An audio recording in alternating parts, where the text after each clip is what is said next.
Hi guys, sorry to interrupt your video. Just a quick plea, subscribe to my channel please. If you haven't done it already, subscribe. Tell your friends, subscribe. Thanks. You're driving on a motorway. What should you do if luggage falls from your vehicle? Warn people. Get up on the hard shoulder. Stop at the next emergency telephone. Get people down. Stop at the next emergency telephone. Report the incident. There you go. Boom. Stop on the motorway. No. Do not go and pick it up. Walk back up the motorway. Pick it up. No. Put it on the hard shoulder and wave traffic down. No. Get on the phone. Get a rolling roadblock by the police. What should you do if an instrument panel warning light comes on while you're driving? So that's a warning light on your dashboard. Could be for anything. We don't know. They haven't stated. All right. So continue if the engine sounds all right. Okay. Hope that it's all just a temporary electrical fault. Deal with the problem when there's more time. Check out the problem quickly and safely. Right. So there you go. So the engine comes on, or a light comes on. It could be for anything according to this. It could be puncture, engine light, low fuel levels, who knows. Just try and park the car up somewhere out of the firing line, work out what it is, have a look, diagnose it. If the car seems like it's going to drive okay, then drive it. I often find turning the car off and then back on again resets it often the time, so you often get the computer getting all confused nowadays. So my Range Rover, for instance, I'm always switching that thing off and back on again. It seems to work. What should you do if your vehicle breaks down in a tunnel? Okay, let's have a look. Stay in your vehicle and wait for the police. Right. Stand in the lane behind your vehicle to warn others. No, because if a car then doesn't see you, he will smash into you and then pin you to the back of your car, and so you'll be cut in half. So no, that's not a good idea. Stand in front of your vehicle to warn oncoming traffic. No, that's not a good idea, because they'll smash into your vehicle and then your vehicle will run you over. Not a good idea. Switch on your hazard warning lights and then go and call for help. Now that makes sense. I'm having that one. A broken down vehicle in a tunnel can cause serious congestion and danger to other road users. If your vehicle breaks down, get help without delay. Switch on your hazard warning lights, go to an emergency telephone. There are signs everywhere, normally green, and they look like the fire exit signs you get in cinemas and stuff like that. It's just a man legging it. Well, there's normally a telephone there. What should you do if your vehicle catches fire while you're driving through a tunnel? Notice this says through a tunnel. So if your car catches fire whilst you're driving and you're in a tunnel, you do not want to be in that tunnel, because it'll fill up with acrid smoke. You will then die of smoke inhalation. You want that vehicle out of the tunnel. So if it's still movable, drive out of the tunnel, then get out and run. So leave it where it is with the engine running. No. Pull up, then walk to an emergency telephone. No. Park it away from the carriageway. Yeah. Drive out of the tunnel if it is safe to do so. There you go. Get out. If it's possible and you can do so without causing further danger, it may be safer to drive a vehicle that's on fire out of a tunnel. The greatest danger in a tunnel fire is smoke and suffocation. What should you do first if your vehicle has broken down on an automatic railway level crossing? Christ, you've got an unreliable car. Get everyone out of the vehicle and clear the crossing. Lovely. Has broken down on an autobahn. Yeah, on it. Right. Telephone your vehicle recovery service and move it. No. Walk along the track to warn. No. Try to push the vehicle clear of the crossing as soon as possible. First thing is get out. Phone the controller. He will tell you if it is safe to push your car off. First, get yourself out and tell anyone else away from the crossing. If there's a railway telephone, use that to get instructions from the signal operator. Then, if there's time, move your vehicle from the crossing. Uncanny. What's the first thing you must do if you have a collision while you're driving your car? Right, stop only if someone waves at you. No. Call the emergency services. Well, you might not need them. Stop at the scene of the accident. Yes, by law, if you're involved in an accident, everybody has to stop at the scene of the accident. And call your insurance company. If you then want to do that, fine. But by law, everybody has to stop. So if you're in a collision that causes damage or injury to any other person, vehicle, animal or property, by law you must stop. See, told you. Give your name, vehicle owner's name and address, and the vehicle's registration number to anyone who has reasonable grounds for requesting them, i.e. the people involved in the accident or police, things like that. What information should you share if you're involved in a collision that causes damage to another vehicle? Your occupation and reason for your journey. Well, maybe in COVID times, but no.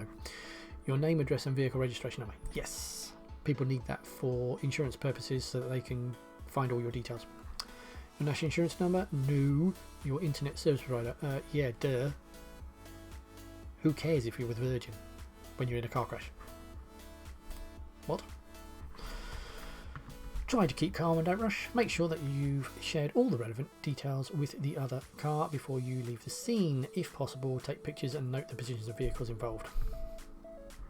When I get out, whenever I've been involved in an accident, first thing I do, whip out my phone, stick it on video and walk out filming and just waft it around. That way you get a picture of the driver, their registration number, where all the cars are currently situated. You just get a record of where everything is, who's involved, who was there, and you can refer back to it later on. Much better. This question does not apply in Northern Ireland. Good. Right, you lose control of your car and damage a garden wall. What must you do if the property owner isn't available? Right, well, by law, if you cause damage to a property and no one's around, you've got to report it to the police within 24 hours. So let's have a look for that.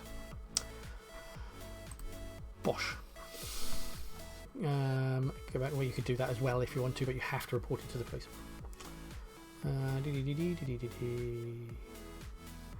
Well, those two, they're optional. So they go back and tell the house owner the next day. Yes, well, why not? You could fess up and report the incident to your insurance company when you get home. If you want to make a claim. They're probably going to claim off you, so makes sense. What should you do if you have to stop while you're going through a congested tunnel? Now, it doesn't say you're on fire or anything, you're just stopping in a congested tunnel. So pull up very close to the vehicle in front of you to save space. No. Ignore any message signs, they're never up to date. No. I mean, they might not be up to date, but I mean, what's the point in them putting a sign up if they didn't want you to read it? Keep a safe distance from the vehicle in front. Well, that makes sense. I mean, that's just driving. Make a U-turn and find another route. What, in a tunnel? No. It's a one-way street, isn't it? In a tunnel. It's important to keep safe distance from the vehicle at all times. This still applies in congested tunnels, even if you're moving very slowly or have stopped. If the vehicle in front breaks down, you may need room to manoeuvre past it. Well, yeah, that's why we leave room. It's, you know, the fact that it's in a tunnel, this is one of those questions which is just... What? That's just driving. You arrive at the scene of a crash where someone is bleeding heavily from a wound in their arm. Nothing is embedded in the wound. What can you do to help? Right, walk them around and keep them talking. No! Don't exercise them. They're spurting blood. Dab the wound. Well, that'll help. And you go, oh, nice, love what you've done with the place. Get him a drink. No. Apply pressure to the wound. Yes. Especially as it mentions here that there's nothing embedded in the wound. If there was something in it, then you want to apply pressure around the wound so blood doesn't get to the hole but leave the embedded thing in it. Alright. If possible, lay the casualty down, protect yourself from exposure to blood, and when you're sure there's nothing in the wound, apply firm pressure using clean material. Good. You're at an accident or incident.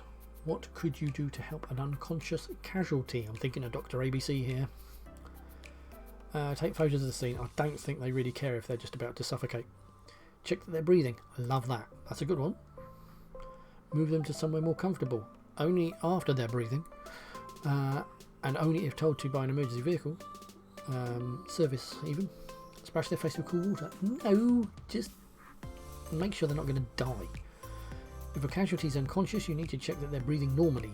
Look for chest movements, look and listen for breathing, and feel for breath on your cheek. Following a collision, a person has been injured. What would be a warning sign of shock? Now, I've done a little video all about shock because I had to look into this.